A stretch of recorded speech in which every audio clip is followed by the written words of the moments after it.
UP चुनाव को लेकर मायावती ने क्या प्लान तैयार किया है? आखिर यूपी चुनाव में हाथी की चाल पर सस्पेंस क्यों? उत्तर प्रदेश विधानसभा चुनाव को लेकर एक और जहां सत्तारूढ़ बीजेपी, कांग्रेस, समाजवादी पार्टी ने अपनी पूरी ताकत झोंक दी है, तो वहीं बहुजन समाज पार्टी भी हाथी की चाल से धीरे धीरे आगे बढ़ रही है।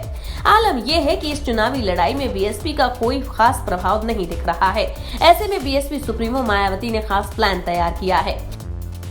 दरअसल आगामी विधानसभा चुनाव से पहले मायावती के पुराने सिपह सालार एक एक कर पार्टी छोड़कर जा रहे हैं। आलम यह है कि पार्टी में अब मायावती के बाद सतीश चंद्र मिश्र ही नेता के तौर पर दिखाई पड़ते हैं। बीएसपी के कई बड़े नेता हाल फिलहाल एसपी में शामिल हो चुके हैं और ऐसा तब है जब बीएसपी अध्यक्ष मायावती की रैलियां अभी यूपी में शुरू भी नहीं हुई हैं, जबकि बीजेपी, एसपी और कांग्रेस तीनों चुनाव कैंपेन शुरू कर चुके हैं। मौजूदा हालात को समझते हुए मायावती ने आकाश आनंद और सतीश चंद्र मिश्र के बेटे कपिल मिश्र को आगे कर दिया है। अपने इस प्लान के जरिए बीएसपी यूपी के ब्राह्मण वोटरों को साथ लाने की कवायद में जुटी है।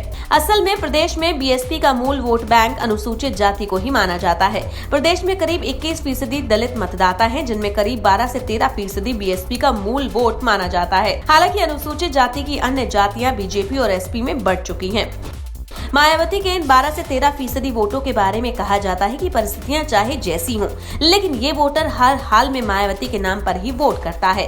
लेकिन मायावती के साथ इस बार मुस्लिम, ओबीसी और अन्य वोट जुड़ते हुए दिखाई नहीं दे रहे हैं। शायद यही वजह है कि बीएसपी के 50 से ज्यादा ओबीसी नेता एसपी में शामिल हो चुके हैं।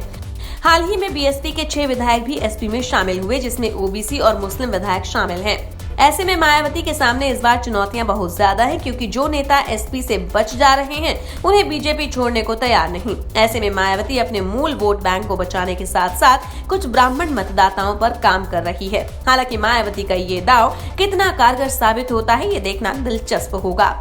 इंडिया न्यूज वारल की रिपोर्ट।